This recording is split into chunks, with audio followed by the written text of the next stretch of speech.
Hola chicos y chicas, ¿cómo están? Mi nombre es John Navarrete y hoy voy a ser su profesor de inglés.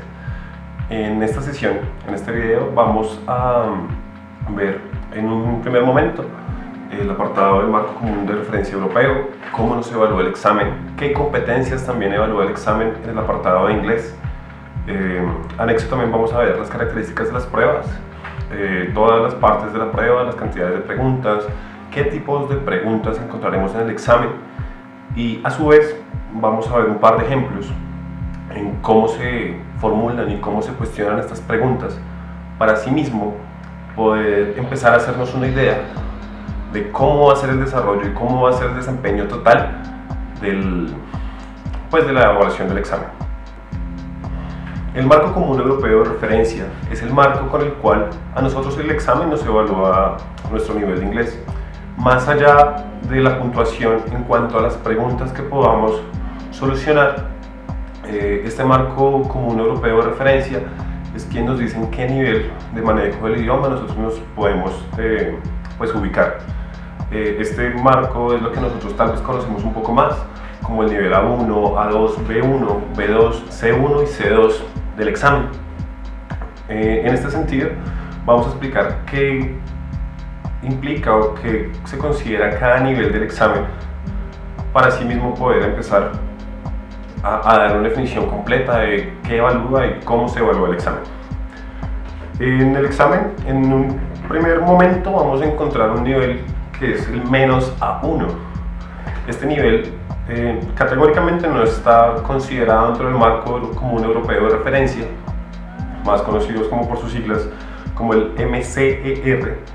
Sin embargo, en el examen podemos encontrarlo, y en el examen, cuando encontramos el nivel menos A1, en palabras más o palabras menos, es cuando nos quiere decir que no tenemos acceso o entendimiento alguno del idioma. Ya sabiendo esto, podemos empezar a hacer la definición real del marco común europeo de referencia en cada uno de sus tres niveles. Sus tres niveles son el A, el B y el C, que pues se entiende como el A, el nivel básico, el nivel de principiantes, el nivel B, que es el nivel intermedio, y el nivel C, que es el nivel avanzado o lo que ya implicaría para nosotros el dominio del idioma. El marco común europeo de referencia se define, como lo podemos ver, o se construye en una pirámide invertida. ¿Esto qué implica? Que al estar el esquema como una pirámide invertida, nosotros vamos a empezar desde el nivel inferior de la pirámide, es decir, lo que sería el A1, y así sucesivamente iremos subiendo en la escala de entendimiento del idioma. ¿Por qué es una pirámide invertida? Porque a partir del nivel A1, si por ejemplo nosotros nos tomamos un mes para poder empezar, para llegar al nivel A1, que es el nivel acceso o el breakthrough del idioma, y nos tardamos un mes desde el momento en que empezamos nuestro estudio hasta que logramos llegar a este nivel, implica que para llegar al nivel A2, que es el nivel que sigue en la pirámide, que se está abriendo hacia los lados, pues vamos a necesitar el doble de esfuerzo y el doble de conocimientos para poder dominar el siguiente nivel, que sería la 2, que también es conocido como plataforma o way station. Y así sucesivamente, es decir, si nos tardamos un mes para llegar al nivel A1, nos tardaremos 2 para llegar al nivel A2 como mínimo, y posiblemente nos tengamos que tardar alrededor de 4 meses para poder llegar al nivel B1, y así sucesivamente hasta que lo podamos llegar al nivel C2, que ya es conocido como la maestría o el dominio completo del idioma no nativo. Entonces vamos a hacer una revisión sobre qué implica cada nivel que nos presenta esta pirámide. En el nivel A1 el nivel A1 que nos dice que nosotros vamos a tener un entendimiento básico, muy básico del idioma. Esto quiere decir que podemos expresar cosas sobre cómo nos sentimos, qué queremos, hacer frases básicas, oraciones muy limitadas, también a presentarnos, a decir quiénes somos, cómo nos llamamos, tal vez dónde vivimos o dónde estudiamos y cosas por el estilo. Eh, el nivel A1, en teoría nosotros no logramos entender, no logramos manejar nuestras habilidades en cuanto al speaking, que sería el habla, o el listening, que sería la escucha. En modo amplio, en un nivel macro o en una forma macro, esto es el nivel A1. En el nivel A2, que es conocido como plataforma o way stage, nosotros vamos a empezar a desarrollar un poco más nuestras habilidades de speaking y de listening. ¿Esto qué implica? Que nosotros ya podemos mantener conversaciones cortas y muy puntuales con la persona con la que estemos interlocutando, y posiblemente podamos expresar aquellas cosas que sentimos, que queremos, cómo nos queremos desarrollar en un ambiente, cosas limitadas dentro del idioma, y posiblemente vamos a empezar a entender lo que nos están hablando. Es muy probable que en este nivel nosotros tengamos que repetir continuamente lo que decimos y asimismo pedir que por favor nos repitan pues lo que nos quieren comunicar, ya que nuestros oídos no están acostumbrados a escuchar y hablar como en otro tipo de idioma. En este nivel A2 nosotros ya podemos empezar a construir párrafos con sentido, más cercanos como a las cosas que nos gustan, el contexto en el cual nos desarrollamos, a hablar un poco, digamos, de nuestro contexto, nuestra familia, de nuestro rol, nuestro papel en el colegio, en nuestros estudios, a qué nos queremos desempeñar. Ya un lenguaje un poco más amplio, un vocabulario común, pero que sea entendible con nuestros interlocutores. Así nosotros pasaríamos al nivel B. El nivel B, que se considera el nivel intermedio del idioma, que también se subdivide en el B1 y B2. En el B1 encontramos el umbral, o conocido como threshold. En el umbral, en este nivel, en el B1, nosotros ya podemos empezar a desarrollarnos de una manera totalmente distinta.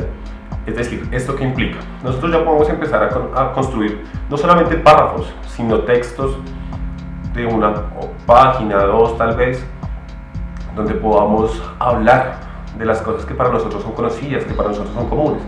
Por poner un ejemplo, si nosotros somos fanáticos de los deportes, podríamos hablar sobre el fútbol, por decir algo, o sobre el baloncesto o la disciplina dentro del deporte que sea nuestro favoritismo.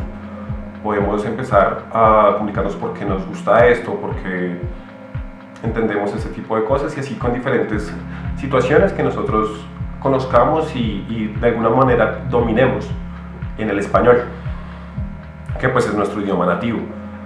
En el nivel B1, nuestro listening ha aumentado bastante, al igual que nuestro speaking. Esto que implica que nosotros perfectamente podríamos viajar a cualquier parte del mundo donde se hable el idioma que estamos practicando, en nuestro caso el inglés, y poder entender perfectamente lo que, por decir algo, un guía turístico nos estaría diciendo acerca de los edificios, los monumentos históricos, las calles donde nos encontramos. También vamos a poder expresar dudas que tenemos al respecto, hablar un poco también de nosotros, de dónde venimos, y poder comunicarnos perfectamente en distintas situaciones que pues sean en un ambiente natural en nuestro diario vivir, como por ejemplo comunicarnos con las personas con las que vivimos, en el lugar donde vamos a residir, poder comunicarnos en ambientes comunes, en lugares comunes, como lo sería un centro comercial, un restaurante, un cinema, y asimismo pues entender lo que nos están hablando y lo que estamos interlocutando. Digamos que es en una estructura muy básica, que de pronto a veces cuesta un poco en cómo elaborar las oraciones a la hora de hacer el speaking, pero en nuestras competencias del writing y del reading pues vamos a poder desempeñarnos mucho mejor. Esto puntualmente en el examen, que implica que, por ejemplo, en el nivel B1 nosotros los textos que nos presentan, si bien no vamos a entender a la perfección todo el vocabulario y todas las ideas que nos quieren expresar en el texto, vamos a ser capaces de poder desligar las ideas principales, los apuntes más necesarios de cada texto que tengamos que leer en el momento. Y asimismo podemos elaborar textos para poder comunicarnos. El siguiente nivel es el nivel B2, el avanzado o Vantage.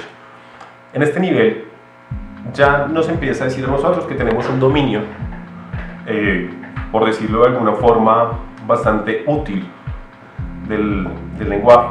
Podemos expresarnos y podemos comunicarnos en cualquier tipo de situación con personas que sean hablantes del idioma que pues estamos practicando. Bueno, repito, en este caso el inglés. A la hora de comunicarnos y podemos hablar, o sea, bien vamos a poder decir todo lo que queremos decir y asimismo vamos a entender todo lo que la otra persona, el interlocutor, nos quiera decir a nosotros. En los textos esto implica que también nosotros podemos empezar a desarrollar nuestra habilidad del writing en un nivel mucho más amplio. Vamos a empezar a entender otro tipo de lenguajes, más allá del lenguaje común, del lenguaje hablado, sino que vamos a empezar a entender lo que implicaría un lenguaje más académico, más científico, para poder construir los textos. Vamos a poder hablar de aquellas cosas que tal vez no son tan comunes o conocidas para nosotros, pero que sin embargo son necesarias a la hora de construir un texto, por decir alguna cosa. Si nosotros, volviendo al ejemplo que pusimos anteriormente, somos apasionados por los deportes y nos piden que construyamos un texto acerca de las artes, del teatro, bien puede que nosotros no tengamos los conocimientos o el dominio completo del idioma. Sin embargo, vamos a ser capaces de estructurar un texto con sentido que hable de las cosas que nosotros nos están pidiendo, nos están exigiendo, y pues vamos a poderlos desarrollar completamente. Esto también, en el momento de la lectura, dice que vamos a poder entender los textos que nos presentan de una forma completa, vamos a entender cuáles son las intenciones del autor, a qué se quiere referir. Es probable que hayan términos, que existan términos que nosotros no entendemos, que no logramos reconocer, que no podemos entender del todo, pero sin embargo por el contexto vamos a poder empezar a definir estos términos e incluso cuando nos estén hablando en un lenguaje científico vamos a poder entender de una forma mucho más amplia todo el desarrollo concerniente al texto que estemos mirando. Sigue el nivel C1, que lo conocemos como dominio operativo eficaz. En el nivel C1, ya sumado a todas las cosas que hemos visto hasta el momento sobre cómo se empieza a configurar el idioma y nuestras habilidades, tanto del habla como de la escucha, como de la escritura y la lectura, acá ya vamos a empezar a entender un poco más las situaciones por contexto, los verbos modales que usamos según el contexto en el cual se estén desarrollando, entender estas relaciones de jerarquía en el habla y en la estructuración del lenguaje, cómo yo me debo comunicar con una persona que sea mi superior, cómo me comunico con una persona que sea igual a mí, cómo me empiezo a comunicar en diferentes aspectos, bien sea con mi familia, en el estudio, en mi trabajo.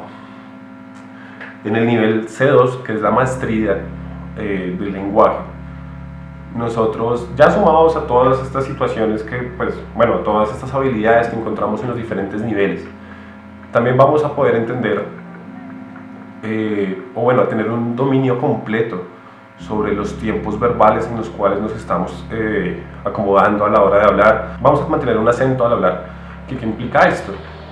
Que ya nuestra comunicación no es de un hispanoparlante que aprendió a hablar inglés, sino de una persona que domina el idioma, que perfectamente podría pasar por una persona nativa. Estos son los 6 niveles del marco común europeo de referencia, con los cuales nos va a evaluar el examen. Claro que tenemos en cuenta que el examen puntualmente no se evalúa ni nuestra capacidad de escribir, que sería el writing, tampoco nuestra capacidad de escucha, que es el listening, ni nuestra capacidad de habla, que sería el speaking. Sin embargo, todas estas competencias, si bien no nos las evalúan puntualmente en la forma en cómo las conocemos, a raíz de lo que entendemos de los textos, de cómo contestamos un texto, de cómo respondemos una pregunta, nos empiezan a categorizar en uno de estos niveles.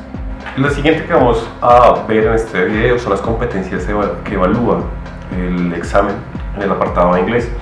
Nosotros entendemos el inglés como nuestra lengua extranjera o un idioma diferente al nativo. Y como un idioma, pues las competencias que nos evalúa son competencias comunicativas. ¿Por qué? Porque la función principal del idioma o del lenguaje como tal es poder comunicarnos y expresar y poder desenvolvernos en diferentes entornos y realidades que en nuestro diario vivir podemos encontrar. En estas competencias comunicativas vamos a encontrar tres apartados. El primero de ellos es la lingüística. ¿Qué es la lingüística? Nosotros entendemos la lingüística como el manejo de todos los recursos ortográficos, fonéticos, gramáticos y pues de la estructuración completa del lenguaje. Cómo debemos escribir una oración, en qué tiempo se debe estructurar. También vemos cómo debemos estructurar el lenguaje, cómo se deben componer las oraciones, dependiendo el tiempo verbal, dependiendo del tipo de sujeto y la acción que se está realizando en el momento. Y todos estos recursos estilísticos del lenguaje, en su parte principalmente escrita, pero pues principalmente escrita, hablando puntualmente del examen, pero que también se aplica en la forma en cómo nos comunicamos y cómo hablamos con las demás personas. La siguiente competencia que notamos es la pragmática.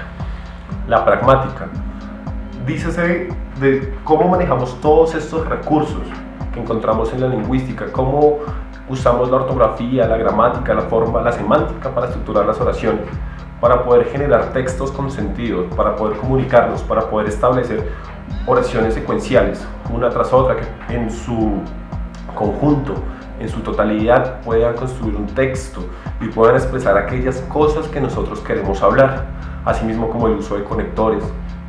También entenderlo un poco lo que hablábamos sobre las jerarquías y los contextos en los cuales nos vamos a desarrollar.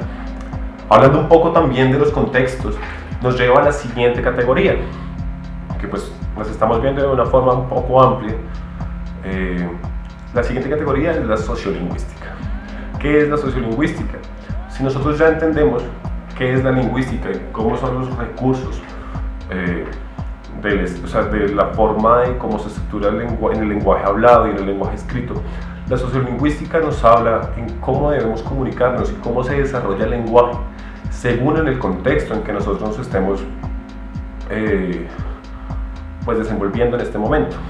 Por decir algo, nosotros si vamos en Colombia a diferentes regiones del país, como Antioquia, como la costa, como Nariño, vamos a encontrar diferentes acentos y diferentes palabras que se estructuran y que cambian en cómo se deben interpretar. La sociolingüística es el análisis de estos contextos, cómo nosotros empezamos a entender y a estructurar el lenguaje según en el contexto en el que nos estemos hablando, en la forma en cómo nos estemos comunicando, en la forma en que nos expresemos y en la que hablemos. Esto también aplica para un poco el ejemplo que ponía anteriormente, cuando decían cómo yo me comunico en mi estudio, a que es diferente a yo cómo me desenvuelvo y cómo me comunico con mis amigos, a cómo por ejemplo yo me puedo desenvolver y comunicar con mi familia, a cómo yo me desenvuelvo y me comunico en mi trabajo. Las situaciones cambian porque en un uso macro podemos entender que usamos las mismas formas lingüísticas para comunicarnos, pero las palabras y el uso de ellas empiezan a cambiar contextualmente según la persona con la que yo estoy interlocutando y pues en el contexto en el que me esté desarrollando. Esto creo que es unas habilidades que hay que tener más en cuenta en el examen. ¿Por qué? Porque muchas veces en nuestro apartado de inglés del examen, el examen no nos pide a nosotros responder, nos pone a nosotros en una situación donde debemos interpretar quién es la persona que está respondiendo la pregunta, porque, por ejemplo, en la parte 3, que próximamente la miraremos, que son las conversaciones,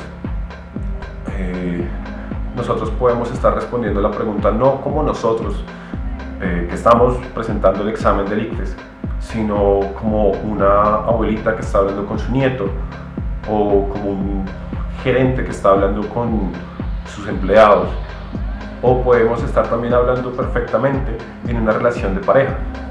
Entonces es necesario poder evaluar en qué tipo de contexto, en qué tipo de relaciones nos estamos desenvolviendo dentro del examen para poder asimismo responder con coherencia a las preguntas que nos están brindando, porque nosotros podemos encontrar dos preguntas, una pregunta con dos respuestas que sean totalmente válidas y que se puedan entender dentro del examen, pero la respuesta correcta va a ser la que puntualmente nos hable del contexto en el cual nos estamos desarrollando, de con quién estoy conversando y con quién estoy interlocutando, para así mismo poder estructurar el lenguaje con base a ello. Estas son las tres competencias que nos evalúa el examen. Ya empezaremos a hablar entonces de las características de la prueba. Nuestra prueba de inglés en el examen del ICFES consta de 45 preguntas que se dividen en 7 partes del examen. Ya analizaremos y veremos ejemplos de cada una de nuestras partes. Para responder estas 45 preguntas, nosotros vamos a tener una hora para poder responder cada pregunta. Cada parte del examen consta de un valor porcentual diferente a la hora de calificar. Ya lo veremos con más detalle. En una vista un poco macro, la parte 1, que es la parte de los avisos, consta de 5 preguntas y equivale al 11% de nuestro examen. La parte 2, que es la parte de los conectores, también viene con 5 preguntas y también consta del 11% de nuestro examen. La tercera parte, que es la parte de los diálogos, de las conversaciones, viene también con 5 preguntas y consta del 11% de nuestro examen. La parte 4 ya cambia un poco. La parte 4 es el primer texto que nosotros encontramos, en donde debemos empezar a rellenar los espacios para construir un texto con coherencia. Y esta parte consta del 18% de nuestro examen con 8 preguntas. La siguiente parte es la parte 5, donde vamos a encontrar nuestro segundo texto, un texto en el cual nos harán preguntas más literales, más de un análisis literario de la lectura, que pues consta de 7 preguntas y equivale al 16% de nuestro examen. La parte 6, que ya nos empieza a preguntar sobre la lectura inferencial, pues consta de 5 preguntas y cuesta el 11% de nuestro examen. Finalmente, la parte 7, volvemos a encontrar un texto donde debemos rellenar espacios, pero el nivel de complejidad aumenta y consta de 10 preguntas que equivalen al 22% de nuestro examen. Ahora sí, antes de empezar a ver puntualmente cómo se desarrolla cada parte de nuestro examen, creo que es necesario entender los tipos de lectura que nosotros vamos a encontrarnos dentro del examen. Puntualmente nosotros vamos a encontrar 2 niveles de lectura, el nivel literario y el nivel inferencial. En el nivel literario, que nos evalúa literalmente comprender lo que está escrito en el texto. Las palabras como están son lo que vamos a encontrar en las respuestas. Vamos a encontrar posiblemente sinónimos, pero es un análisis puntualmente de aquello que está plasmado en nuestra hoja del examen. No hay análisis de ningún otro tipo.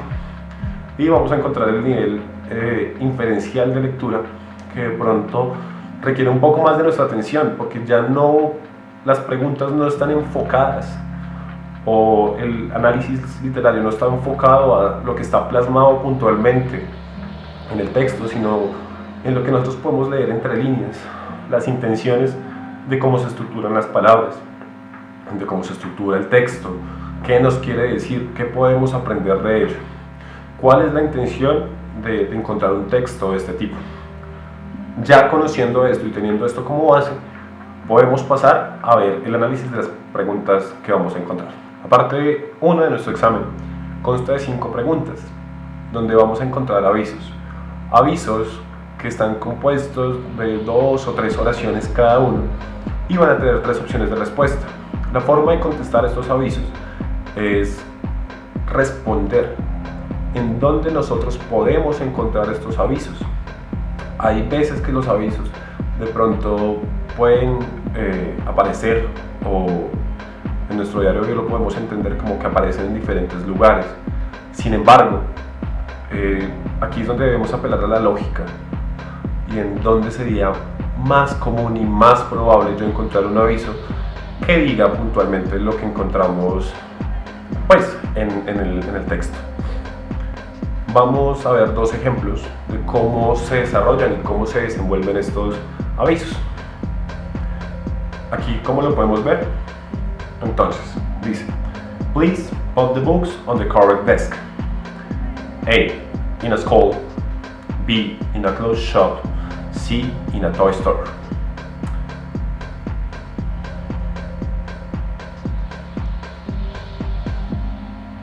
Entonces, ¿qué nos dice el aviso? El aviso nos dice: Please put the books on the correct desk. ¿Esto qué significa? Por favor, ponga los libros en el lugar correspondiente, en el escritorio correspondiente, en el estante correspondiente. Aquí debemos empezar a entender que muchas de las traducciones que nosotros vamos a encontrar no son traducciones literales, sino que nosotros debemos empezar a dar sentido a la hora de leer. Por eso siempre es más recomendable tratar de entenderlos en el inglés y no buscar hacer una traducción puntual de los avisos. Ahora, en las respuestas que tenemos, dice A, in a school, es decir, en el colegio. La siguiente dice B, in a clothes shop, o sea, en una tienda de ropa. C, in a toy store, en una tienda de juguetes. Nosotros, ¿dónde es más probable que encontremos libros y que nos digan que los debemos dejar en el lugar que corresponde? Por lógica, nosotros entenderíamos que en el colegio es el lugar donde podríamos encontrar este aviso. Por lo tanto, la respuesta es la A. Vamos con otro ejemplo. Entonces, dice: Draw a line to complete the snake and color it. Draw a line to complete the snake and color it. A. On a roof. B. On a desk. C. On a bookcase.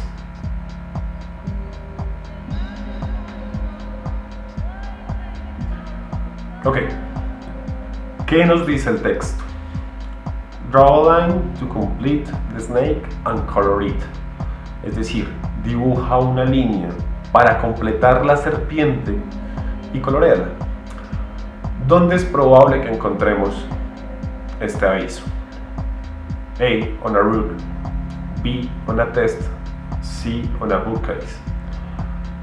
Empecemos con la C. On a bookcase. ¿Qué es una bookcase? Bookcase, nosotros lo entendemos como un estante de libros, como una librería. El sitio donde se colocan los libros. No es probable que en un sitio, en un mueble, nos digan que dibujemos una línea y la coloremos para completar un dibujo. On a rug. Rug es alfombra. Entonces, en una alfombra no nos dicen a nosotros que, o pues por lógica nosotros deducimos que no debemos dibujar ni colorear encima de una alfombra.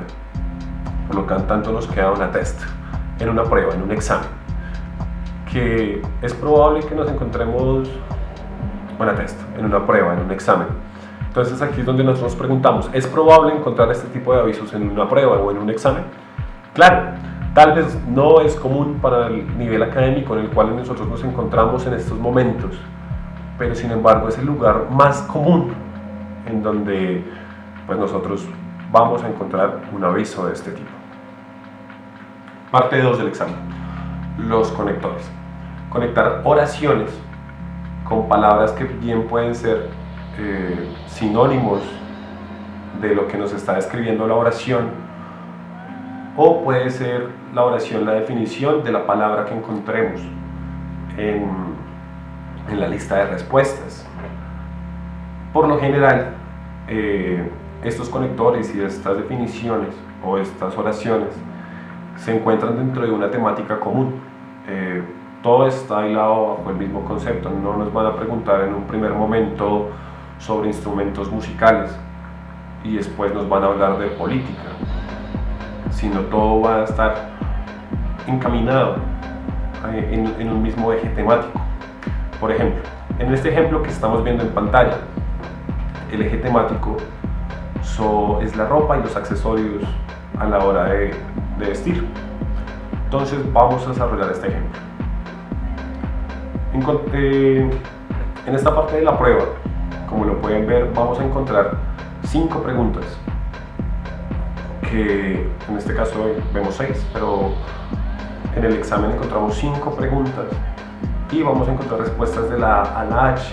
Todas las respuestas aplican para todas las oraciones que encontramos en este apartado, que por lo general va de la respuesta de la pregunta 6 a la pregunta 10 de nuestro examen. Entonces, vamos a leerlo y vamos a irlo contestando. La primera pregunta que encontramos es: When you wear this, people can see your hair very well. En la lista encontramos A. Pajamas, B. Glasses, C. Handbags, D. Hat, E. Scarf, F. Skirt, G. Socks, H. Watch. Entonces, when you wear this, people can see your hair very well. Cuando tú usas esto, las personas no pueden ver tu cabello muy bien. Por lo general, cuando la gente no puede ver bien nuestro cabello es porque nosotros estamos usando un sombrero o una gorra. ¿Y esto cómo lo decimos en inglés? Pues la respuesta es D, que sería hat. Hat significa sombrero. Vamos con la siguiente pregunta. A woman carries her things in one of these. A woman carries her things in one of these. Una mujer carga o lleva sus cosas en uno de estos, sería la traducción de la oración. ¿Y en dónde las mujeres suelen llevar sus artículos personales? En sus bolsos. ¿Cómo podemos decir nosotros bolsos en inglés? Ok, la respuesta es C. Handbags, bolso de mano. El siguiente. Many girls wear these when they don't want to wear trousers. Many girls wear these when they don't want to wear trousers. ¿Qué nos dice esta oración? Muchas mujeres usan esto cuando ellas no quieren usar pantalones. Por lo general, las mujeres cuando no quieren llevar pantalones usan una falda. ¿Cómo decimos falda en inglés? F. Skirt. Skirt es falda. La siguiente. With this, your neck won't be cold. Aquí empezamos a ver que ya el examen nos empieza a preguntar en otros tiempos verbales. Por ejemplo, dice, with this, your neck won't be cold. Won't es el modal de negación de futuro, la negación del will o will not. Entonces, with this, con esto, your neck won't be cold. Tu cuello no tendrá frío. Cuando nosotros no queremos tener frío en nuestro cuello, ¿qué artículo usamos? Una bufanda. ¿Cómo podemos decir bufanda en inglés? Exacto, la E, scarf. Vamos con la siguiente. When people can see well, they need them. When people can see well, they need them. La oración nos dice, cuando la gente no puede ver bien, ellos necesitan usar. Cuando nosotros no podemos ver bien, ¿qué usamos? Usamos gafas. ¿Cómo podemos decir gafas en inglés? Exacto, B, glasses. Vamos con la siguiente. These are for your feet. These are for your feet. Estos son para tus pies. Nosotros en nuestros pies solemos usar medias. Medias, ¿cómo podemos decirlo en inglés?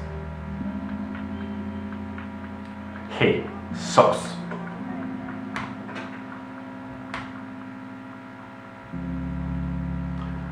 Hasta el momento hemos visto la parte 1 y la parte 2 de nuestro examen, donde la competencia que principalmente nos están evaluando a nosotros es vocabulario. ¿Qué tanto vocabulario nosotros entendemos para nosotros conocemos para poder entender las oraciones que nos están pues colocando, y pues para poder así mismo hacer asociaciones lógicas dentro de las preguntas. La siguiente parte es la parte 3, la parte de los diálogos, que como ya lo había explicado antes o había mencionado anteriormente, en esta parte a nosotros nos empiezan a evaluar cómo nos comunicamos, cómo entendemos los contextos en los cuales nos desarrollamos. Sin embargo, no son conversaciones muy amplias, simplemente nosotros encontramos una o dos oraciones por pregunta y 3 opciones de respuesta sobre cómo deberíamos contestar en una situación como esta. Vamos con el primer ejemplo. Can I use your printer? Nos dicen, can I use your printer? Nosotros tenemos 3 opciones de respuesta. La A, que dice just a minute. B, do it this way. C, think about it. ¿Qué respondemos nosotros? Nosotros respondemos la A, just a minute. ¿Qué nos están preguntando a nosotros? ¿Puede usar la impresora? Las opciones de respuesta que nos dicen, la A nos dice just a minute, dame un momento, dame un minuto, en un minuto la puedes usar. La B nos dice do it this way, hacerlo de esta forma, hazlo de esta forma. Se nos dice think about it, que eso quiere decir como piensa acerca de esto.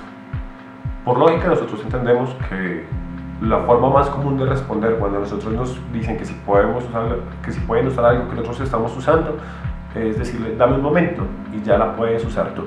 Por lo tanto es la A. La siguiente dice Grandma, shall I hold those bags for you?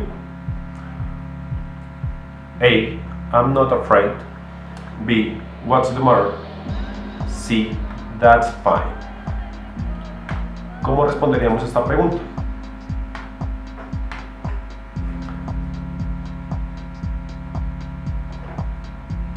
Exactamente, that's fine. Aquí empezamos a ver en qué contextos nos empiezan a decir que nos coloquemos a nosotros.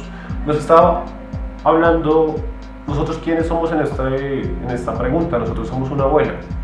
La pregunta que dice, Grandma, shall I hold those bags for you? Nos están preguntando, abuela, ¿podría sostener o podría llevar las bolsas por ti? Shall es un modal de futuro que funciona en la misma forma que el will. Sin embargo, shall representa un nivel de cordialidad, de formalidad.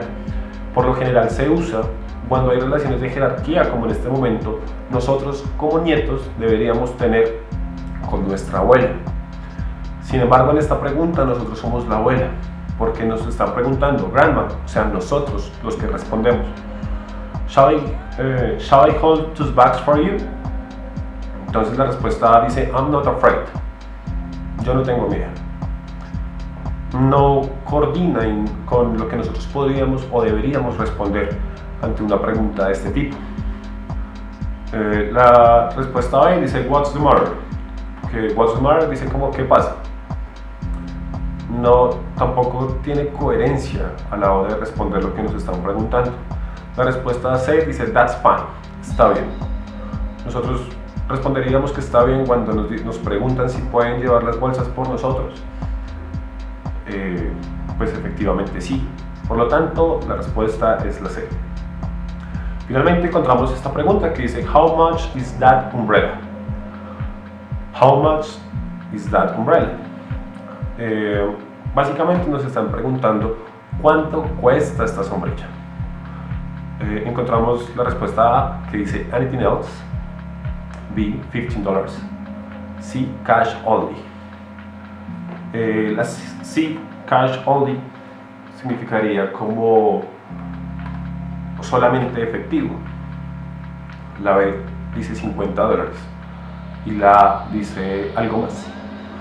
Por lo tanto, entendemos que la respuesta es la B.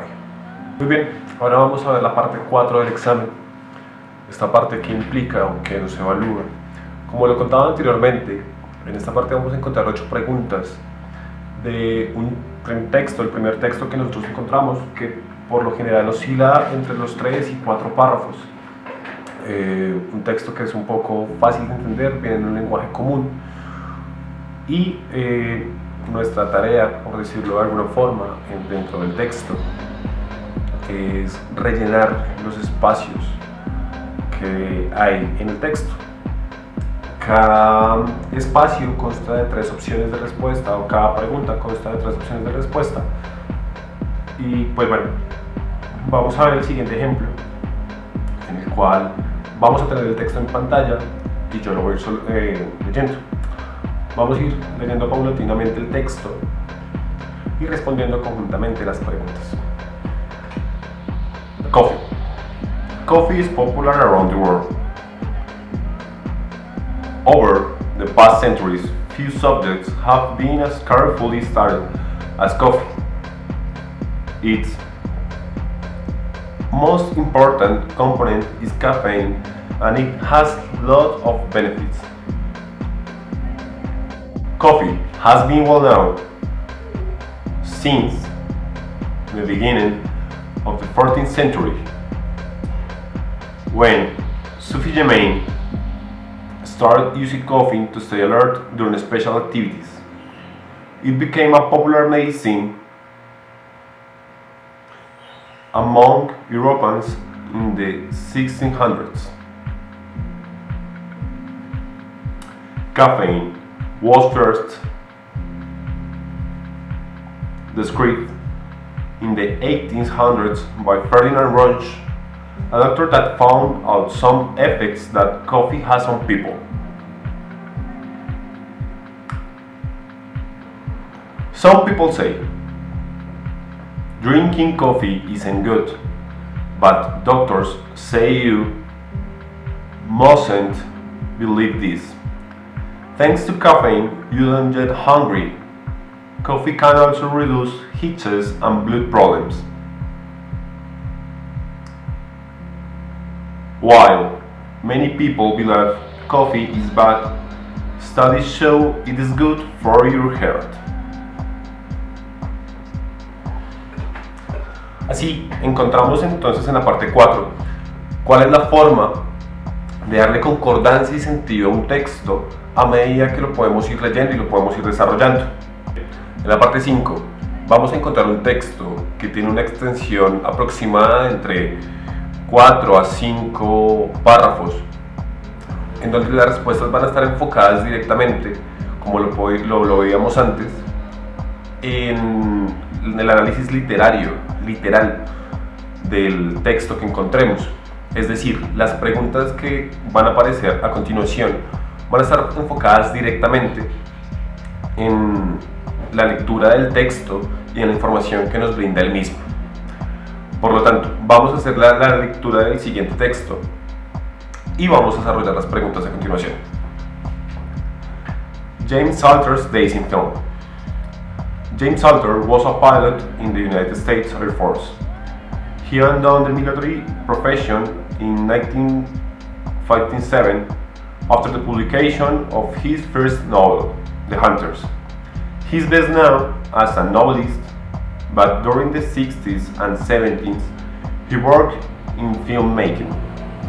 Salter made documentaries, wrote texts for films, and even was the director of a film called Tree, starring Charlotte Rampling and Sam Waterston.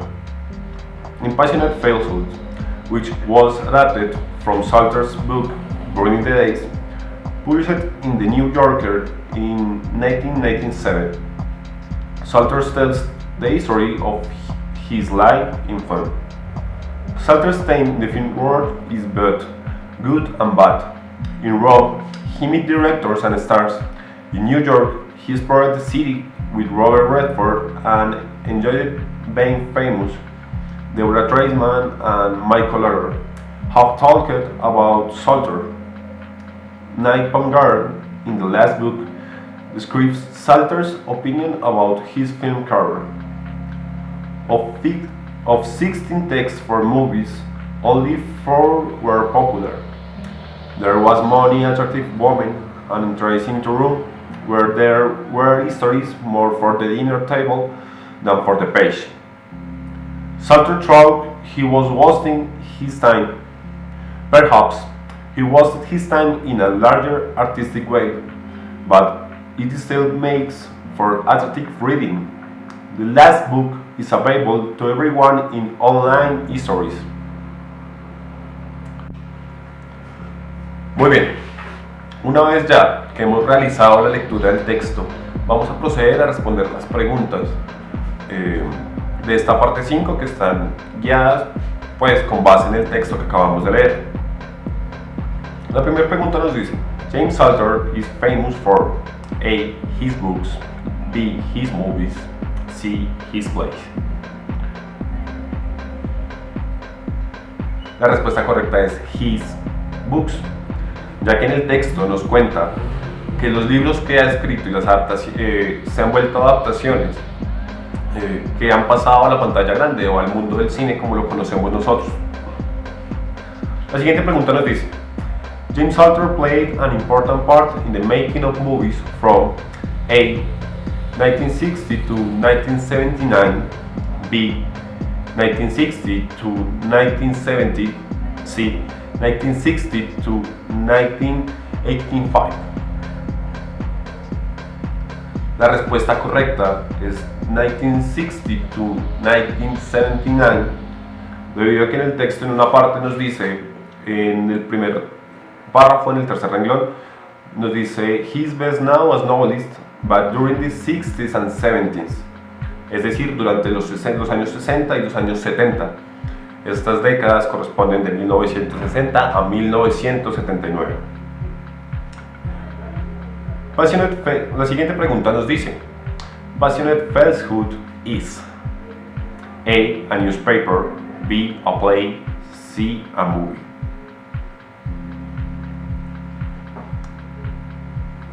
El texto puntualmente nos cuenta que Passionate Falsehood es una película que es adaptada del libro de Burning the Days de Salter. Por lo tanto, la respuesta es la C.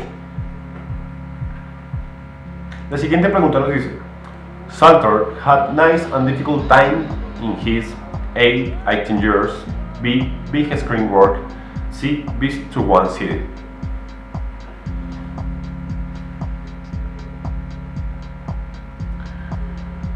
En el texto, iniciando el tercer párrafo, nos dice: Salter's time in the film world is good and bad.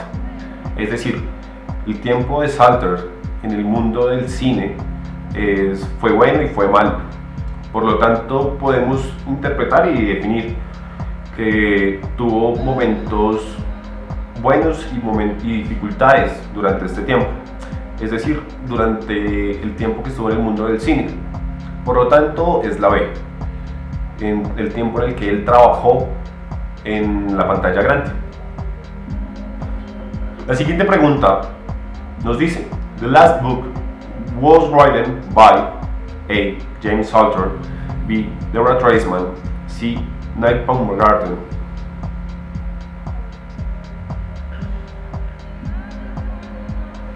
La respuesta es la C, Nick Baumgarten, debido a que en este mismo párrafo que estamos mirando, al final, dice: Nick Baumgarten, in the last book, describes Salter's opinion about his film career. La siguiente pregunta nos dice: James Salter thinks that his work in the cinema business was A. not useful, B. not hard, C. not usual. Según la definición que Nick Baumgarten hace en The Last Book, podemos definir que la opinión de James Salter acerca de su tiempo en el mundo del cine, en el negocio del cinema, no fue útil. Por lo tanto, la respuesta es la A, not useful. La siguiente pregunta nos dice: Reading about James Salter's years in the cinema could be A. clear enough, B. just fair, C. quite interesting. Muy bien. La pregunta nos dice que leyendo acerca del tiempo de James Salter en el mundo del cine, podría ser o podríamos interpretar que A. clear enough es decir, fue lo suficientemente listo. La B, just fair, es decir, que fue lo justo. O C, quite interesting, que diría que fue bastante interesante. La respuesta es la C. Finalmente, the last book can be found A, in museums, B, at a coffee, C, on the web. Si vemos el último párrafo del texto, podemos encontrar que The Last Book aparece disponible en todas las tiendas en línea. Por lo tanto, la respuesta correcta es la C, on the web. Ok, aquí pasamos a la parte 6 de nuestro examen, la parte de la lectura inferencial del texto. De igual forma, vamos a encontrar un texto de alrededor de unos 4 o 5 párrafos en donde las preguntas que nos harán respecto al texto son preguntas más enfocadas o dirigidas puntualmente hacia cuál es la intención del autor. Nosotros como lectores, ¿qué podemos interpretar del texto? ¿Qué podemos aprender de él? ¿Cómo podemos desarrollarlo y aplicarlo en nuestra vida cotidiana, en nuestro diario común? Por lo tanto, vamos a pasar a hacer la lectura del texto. Una vez realizada la lectura del texto, vamos a responder un par de preguntas correspondientes pues al mismo. Swift Pizza and Sandwich House. Today, we have the pleasure of showing you the best-selling writing by our customer, Mark. He wins £25 for writing about us this week. He is so happy with the orders at Swift Pizza and Sandwich House that he wants to declare a holiday to celebrate his experience here. Happy Burger Day and Merry Sandwich Mass to everyone, he wrote. Wednesday, May 18, 2011. One typical day, I was too tired after working all day long to cook for myself, and I was very hungry. I really wanted something to eat, so I decided to find a burger. I ordered a half-pound burger and a lamb and chicken sandwich. I also made some special order for extra cheese and vegetables. Food arrived very fast, less than 20 minutes, and was hot and fresh. The burger was delicious and left me wanting more. Food arrived very fast, less than 20 minutes, and was hot and fresh. The burger was delicious and left me wanting more. Fortunately, I had the sandwich left. It felt as if it had been cooked just a minute before I opened it. Juice, fresh and great. Every single special request I made was completely satisfied 100%. And the best thing was that all of the above and some drinks cost me only $10. If that doesn't save value for money, I don't know what does. It certainly feels great to find new excellent food delivery companies for whenever you don't feel like cooking yourself. I recently had a sad experience with my usual takeaway restaurant, so I decided to change to something else. And on my first try, I got what I wanted. Order now from Swift Pizza and Sandwich House. Mark. Una vez ya realizada la lectura del texto, vamos a proceder entonces a responder un par de preguntas. La primera pregunta nos dice: according to the text, the customer A left a £25 tip to the waiters who works there. B. Celebrate Christmas and New Year at this restaurant. C. Found this great restaurant after many attempts.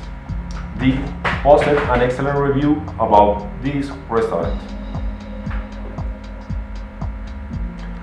La respuesta es la D. La pregunta nos dice: acorde con el texto, the customer o el cliente A. Deja 25 euros de propina a los meseros que trabajan allí. B. Celebró Navidad y Año Nuevo en este restaurante.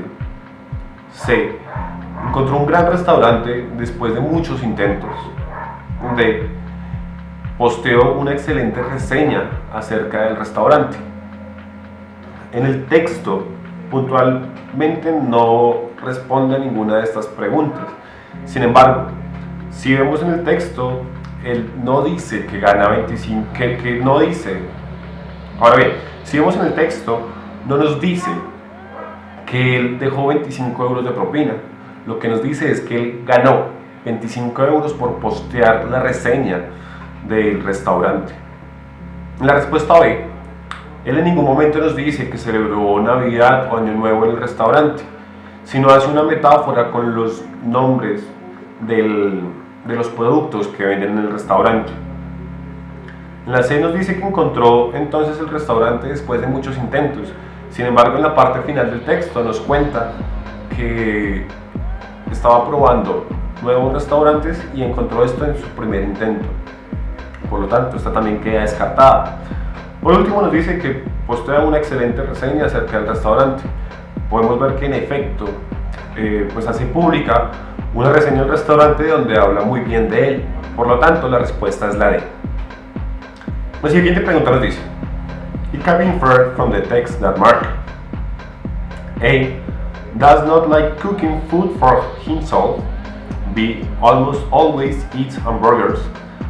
C. enjoy eating fast food sometimes. D. is tired of going to the restaurants. Muy bien, la pregunta nos dice entonces que a partir del texto, ¿qué podemos inferir acerca de Mark? La primera nos dice, la does not like cooking food for himself, es decir, que él no disfruta o él no le gusta cocinar para sí mismo. La B nos dice que casi siempre él come hamburguesas. La C nos dice que él disfruta de la comida rápida algunas veces. La D, que está cansado de ir a restaurantes. Si analizamos el texto, él nos cuenta que un día quiso ir a comer a un restaurante ya que estaba bastante cansado después de una larga jornada de trabajo y pues no quería cocinar para sí mismo. Por lo tanto, fue a un restaurante de comidas rápidas de las cuales él disfruta comer de vez en cuando. Por lo tanto, la respuesta es la C. Muy bien, ahora desarrollaremos la parte 7 de nuestro examen. Una parte que es muy similar a la parte 4 de nuestro examen. Esta se diferencia, ya que el texto tiene una complejidad distinta a la hora de leer. Por lo general suele salir un poco del lenguaje común al cual nosotros estamos acostumbrados. También contiene más preguntas que la parte 4. Y en este caso encontramos preguntas de las opciones de respuesta de la A a la D. Recordemos que en la parte 4 solamente encontrábamos de la parte A a la C. Por lo tanto, vamos a proceder a realizar la lectura del texto para poderlo desarrollar. Valentine's Day. Do you know what happens on February 14 every year?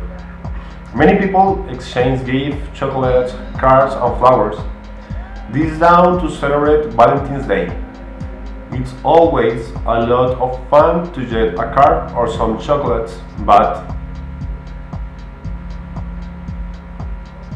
when do we do this? There's a lot of mystery about this day. One of the reports says the original Valentine was oppressed. It is said that the king, Claudius II, had forbidden marriage because he thought that only unmarried men made the best soldiers. However, Valentine continued to hold weddings for a loss of young couples in secret. When the king found out, he ordered soldiers to kill Valentine. Valentine's Day is now the second biggest holiday for cards and gifts. Women buy hardly 19% of the cards, but gentlemen still buy the most chocolates and flowers to give us a Valentine's Day present. Muy bien, con esto terminamos el video de hoy. Ya hemos encontrado y hemos visto las 7 partes que componen nuestro examen de inglés en el ICFES, los tipos de preguntas que se desarrollan, las competencias que nos evalúa el examen y la forma en cómo nos califica el examen. Recordemos que esta solamente es una guía auxiliar, ya que el desarrollo total de estas temáticas las veremos en el aula de clase. Buen día.